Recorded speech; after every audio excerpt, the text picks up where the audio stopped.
YZ250. Got a few more things done to it. I repacked that muffler and it's all been resealed on there. I don't know if you can see that. It's all been sealed around there, and I've already driven it since I sealed it last night and drove it this afternoon, and it didn't pop out that seal or anything, so it's nice and sealed and it's been repacked in there. So that's making it sound quite a bit better, I think. Today I changed the tranny foot in it because I hadn't changed it since I first started riding it when I got it fixed, so I wanted to change it because it's had at least a few hours of riding on it now, and I wanted to make sure it was getting changed. I had been putting 10W40 in there, 10W40 Valvoline, just regular conventional motor oil. So today I decided to put in some gear oil in it, some actual Valvoline 80 weight gear oil, which if you put that in the motor oil terms, that's about a 10W40, the same weight. I think it comes out to like 80 or 85 weight in gear oil. So that should work good in there. So I think I'm going to probably start doing that for both of my bikes, just putting gear oil in them instead of the regular motor oil, and see how that runs. I got some a new brake lever on there, and I got these brakes fixed. I got them bled, and I completely had to unstick that caliper down there. I pretty much had to clean it all out and put the air to it and pop out both the pistons and pop them out and then grease them up. Well, not grease them up, but I just put WD-40 on them and put them back in there and bled it all, and it's working good.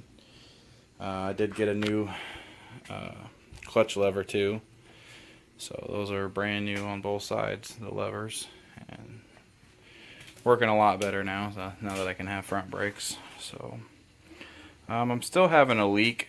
I wanted to, when I changed that tranny oil, I thought that's what was leaking, was the tranny oil.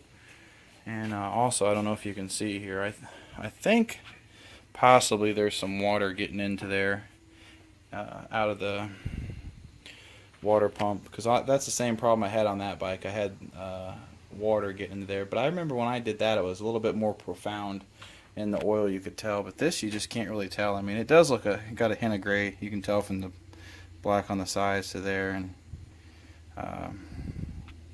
I think it's a little bit gray, and it even looked a little bit milky coming out, in my opinion. So I really think that water pump seal's leaking. So I'm going to run this gear oil in there now, and then when I change that at the next couple rides, if it's leaking, I'm going to go ahead and change that seal. Because it's not too bad of a job taking that off there and putting a new water pump seal in there. But what I was getting at earlier is that I thought it was leaking down here, up under here, but it's actually coming out right up in here, which is right below the crank. And when the oil was sitting on the bottom of there, you could tell it was blue, which is the color of my premix. So that I know I put a lot of premix in that crank when I first put it together, and which is probably the reason I had so much dripping out at first. It's coming through the bottom there, so I don't know if I'm ever gonna fix that. If it ain't gonna cause a problem, I'm not gonna fix it, because I ain't worried about a little bit of two-stroke oil leaking out of there, because it's not like it's my tranny fluid leaking like I thought. Thankfully it's not. So I'm gonna go read up on that and see if that's gonna cause like loss in compression or something, but I really don't think so, because you make compression with it, you know, on the top end of the cylinder, but I'm not sure if the bottom end's gonna make a difference. So I'm going to go ahead and do some reading on that and see if I can't figure that out, and hopefully we can get that taken care of. I also started using a different kind of premix. I haven't actually started yet, but I will be. This is a really good premix here. It's called Klotz 2-stroke. It's about $6.99, and this is 16 ounces of it, or 1 pint. And it's supposed to be really good stuff for 2 strokes, and I like that it has the actual ratio back here on the back. And you can see what I'm going to mix it at here.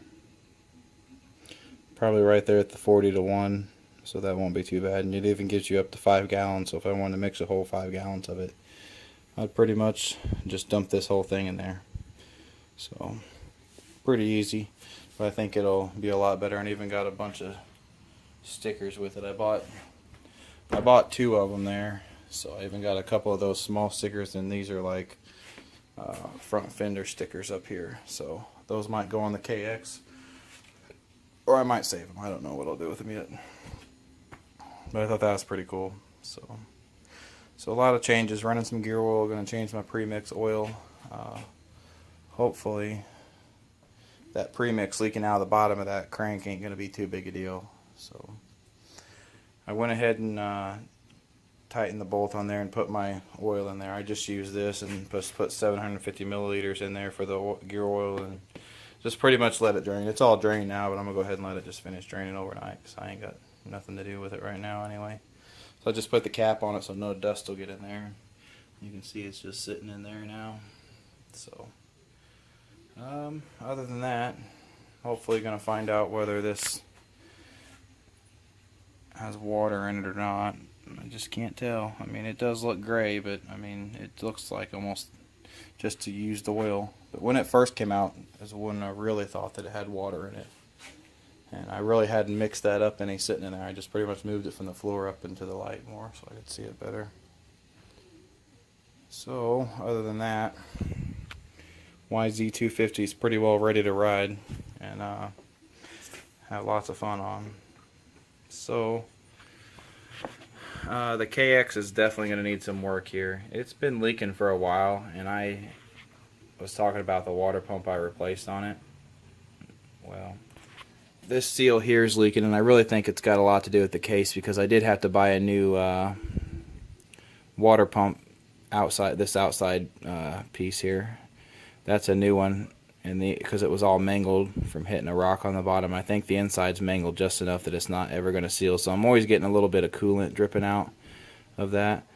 But up here you can see where I've done my own seal for when I did that water pump seal on there. You can see my goop, but on the bottom it always leaked. You can see it leaking right there. It's always leaked, so I think I'm going to go ahead and take that off there and try to do it. Take my time and do it nice, because before I didn't. I mean, I took my time, but not as much as I should have, because I wanted to get out and ride. But now that I got this other YZ250, I won't be worried about rushing too much. I'll just go ahead and take that off there and really take my time and make sure I get it good. And I might even order a gasket for that instead of trying to use the sealer, because I've never had too much luck using sealer on things like that, especially this one where you gotta, when you're putting that cover back on, you gotta avoid so much stuff, and if you bump it, you're losing your seal on your gasket, so that's kind of annoying. So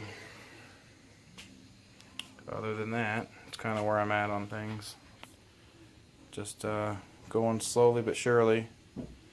Definitely got to order up some new radiator hoses for that one, because they're getting pretty bad, and I'm afraid they're going to end up busting. So I'm going to get some new radiator hoses for that. It needs little things here and there. It needs a new brake lever on this side. It needs the things that hold this to this, the little clamps like that are on here. It needs those. Just little stuff. So hopefully I'm going to get a lot of that taken care of, and it'll be 100% again. Something fun to ride. And hadn't made a video on this yet, or actually I did, I just haven't got it uploaded, so you'll see this. I actually got this running really good. It was running when I bought it, it just wasn't running well. It wouldn't idle or nothing like that. So it's now running really good. Just got to get some things adjusted on it for it to be a daily driver, I would say. So thanks for watching. Hopefully we're going to get some more done on this, but just little things. Thanks for watching.